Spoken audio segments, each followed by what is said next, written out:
Bonjour et bienvenue dans cette nouvelle vidéo. Je vous propose de découvrir comment imprimer les feuilles d'un classeur Excel. Alors, comme vous voyez dans ce classeur, j'ai 4 feuilles. Par exemple, j'ai terminé le travail dans cette feuille et je veux l'imprimer. Alors, pour ce faire, vous cliquez sur l'onglet Fichier, après Imprimer, d'accord? Ou bien, vous pouvez directement utiliser les raccourcis clavier, CTRL P, Print, d'accord?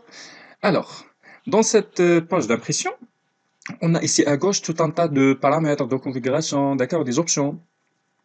Et à droite, le résultat de ces configurations, c'est-à-dire l'effet ou bien l'aperçu, d'accord? Une idée générale sur comment les données vont être imprimées en fin de compte sur les papiers, d'accord?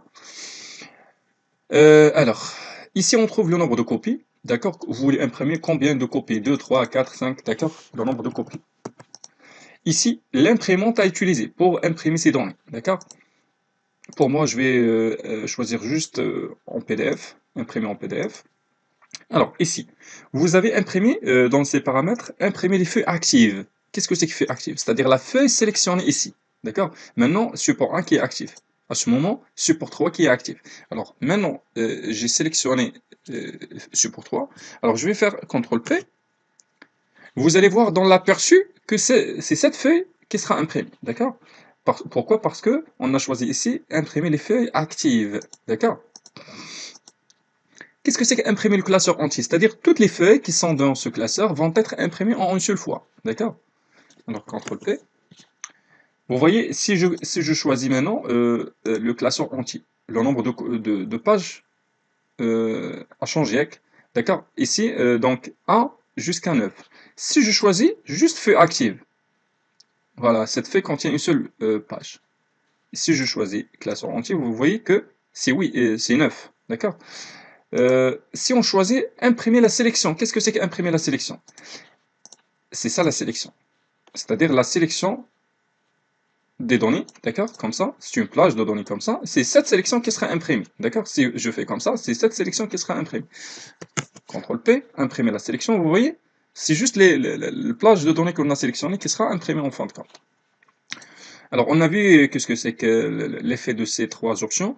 Si on clique par exemple dans un tableau et on fait CTRL P, une autre option s'ajoute, imprimer le tableau. D'accord? Elle va imprimer juste les contenus du tableau. Si vous avez quelque chose à l'extérieur, en dehors du tableau, ne sera pas capturé, ne sera pas imprimé. D'accord? Si vous faites ce choix. Très bien, donc on a vu l'effet de ces choix. Donc ici, si vous voulez par exemple, alors je vais changer je vais activer cette feuille, CTRL P. Par exemple, dans cette feuille, j'ai 4 pages. Ici, elle me permet de choisir la plage de pages que je veux imprimer. Par exemple, je veux imprimer juste à partir de la deuxième page jusqu'à la quatrième page, ou bien jusqu'à la 10e si on a assez de pages. D'accord? Ici, vous choisissez l'intervalle des pages que vous voulez imprimer. Ici, c'est juste par rapport au nombre de copies. Si vous avez par exemple 3 copies, est-ce que vous voulez qu'elle va imprimer une copie de la première, une copie de la deuxième page, une copie de la troisième page, et ainsi de suite? Ou bien,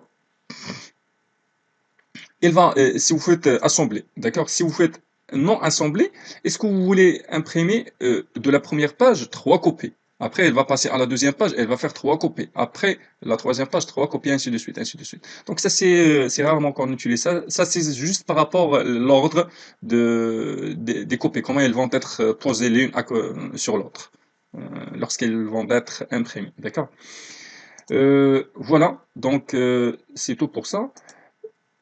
Je vais changer le feuille, par exemple le support 3, d'accord? Je vais faire CTRL P. Alors, vous voyez que le portrait, ou bien l'orientation de la page par défaut, donc vous voyez maintenant, elle est en portrait. Alors, comme ça, avec ce mode, ça s'appelle portrait. Avec ce mode, d'accord, ça s'appelle paysage. Alors, quand est-ce qu'utiliser portrait et quand est-ce qu'utiliser le paysage? Si vous avez beaucoup de lignes, d'accord, à ce moment-là, de préférence, donc vous utilisez le portrait. Si vous avez plusieurs colonnes, d'accord, à ce moment-là, il faut choisir paysage, d'accord. Alors, on va voir ce document. Euh, cette feuille contient un en-tête, d'accord, une image et un tableau ici. Le tableau contient beaucoup de colonnes, d'accord. La dernière colonne, c'est prix de vente. Les derniers sont les prix de vente et profit. Alors, je vais faire CTRL-P, imprimer la feuille active. Ici, si vous voyez très bien, on trouve tout d'abord, pas de mise à l'échelle. Par défaut, il est configuré sur pas de mise à l'échelle. Vous voyez ici colonne 1 qui est la dernière colonne visible. Mais où sont les autres? Les autres sont déplacés vers les autres pages. D'accord? Vers les autres pages. Chose qui n'est pas pratiquement convenable. D'accord? Alors, alors, ici, la solution, c'est de changer l'orientation tout d'abord. Voilà, d'accord? De changer l'orientation en paysage. Alors, la dernière colonne qui est visible maintenant, c'est axe. Et les autres, bien évidemment, ils sont déplacés vers les autres pages. Alors, comment résoudre ça? Toutes les colonnes soient affichées sur la même page. Alors, pour ça, on va changer pas de mise à l'échelle, on ajuster toutes les colonnes à une page. Et ben voilà, donc maintenant, on voit que le prix de vente et le profit, d'accord, ils sont visibles maintenant et toutes les colonnes sont affichées en une seule page. Nous avons la deuxième page, mais c'est juste pour les autres lignes, d'accord, pour les autres lignes qui ne peuvent pas être tous listées ici. Nous avons un autre choix, c'est d'ajuster toutes les lignes à une page. Toutes les lignes à une page. Mais maintenant, Excel va minimiser encore une fois la taille des caractères et du coup la lisibilité va être beaucoup plus moins claire. D'accord? Alors on rétablit le dernier choix, d'accord? Et les autres vont être sur la deuxième page, il n'y a pas de problème. Le plus important, c'est que toutes les colonnes soient sur la même page, comme ça va faciliter la lecture des données sur le papier. D'accord? Alors maintenant, si on clique sur ce bouton imprimer, mais on a choisi 3 copies, donc c'est pas la peine de 3 copies, on va prendre une. Alors on clique sur imprimer. Alors il nous demande de saisir le nom alors support 3, le nom du fichier. Voilà, il est en train d'imprimer. D'accord, ici support 3, voilà, sur le bureau. Et bon, voilà, donc vous voyez que c'est juste une seule page. Alors pourquoi?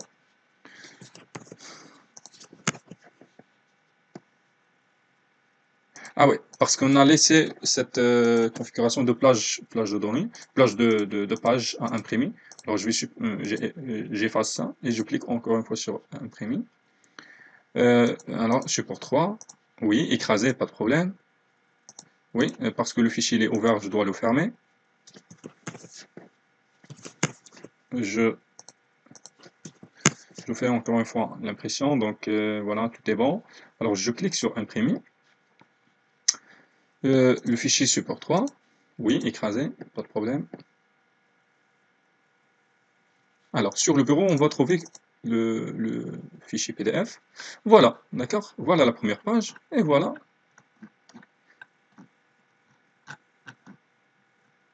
Et voilà la deuxième page, d'accord? La suite des données. Très bien. Donc voilà, c'est comme ça qu'on fait l'impression des données, d'accord, à partir d'un classeur Excel. Vous voyez que les titres, des colonnes ne se répètent pas dans la deuxième page.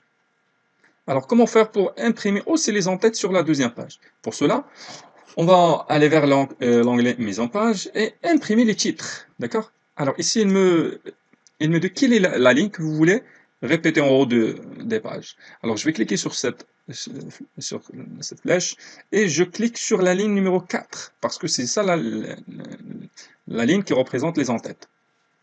Après, je clique sur ces flèches et après, je clique sur OK. Maintenant, si j'imprime encore une fois, voilà, je laisse. Alors, ici dans l'aperçu, ça va être visible dans l'aperçu. Vous voyez, maintenant dans la deuxième page, on voit qu'il y a les en-têtes qui se répètent. Alors, si je clique sur imprimer, voilà, support 3, oui, écrasé, c'est pas grave. C'est juste parce que le fichier il est ouvert, donc on doit l'ouvrir, on doit le fermer tout d'abord. CTRL P. Alors, imprimer. Support 3. Oui. Voilà, il a terminé l'impression. Support 3. On va voir que dans la deuxième page, il y a les en-têtes. Voilà, comme vous voyez maintenant. Ça marche. Donc ça facilite l'identification des colonnes. Ça représente les auteurs, ça c'est le numéro, ça c'est le coût, ça c'est la taxe, d'accord? Pour ne pas revenir à la première page pour voir de quoi s'agit-il. Donc voilà, je pense on a fait le tour sur l'ensemble des paramètres ici. Ici c'est juste la taille, d'accord? A4, A3, c'est-à-dire la taille par laquelle vous voulez imprimer. On a vu l'orientation, on a vu ces paramètres. Ici les marges, vous voyez ici les marges ici à gauche, en haut, à droite, en bas. D'accord? Ces marges, si vous voulez les identifier, vous cliquez sur le mode page. Vous cliquez sur le mode page. Alors voilà les marges. Voilà les marges. D'accord? Si vous voulez par exemple ajouter le numéro de page, ici par exemple, numéro de, ou bien un pied de page de cette manière. Page 1 sur 1, 2, 2, d'accord? Ici, page 2, 2, 2, d'accord? C'est automatique. Ou bien si vous voulez répéter du texte, comme en tête, d'accord? Par exemple, TP maison page et impression, d'accord? Va se répéter dans les autres, voilà, dans les autres pages, automatique. Vous voyez qu'on a les marges ici. Comment paramétrer ces marges? On va aller vers maison page et marge et changer les marges, étroites par exemple, d'accord?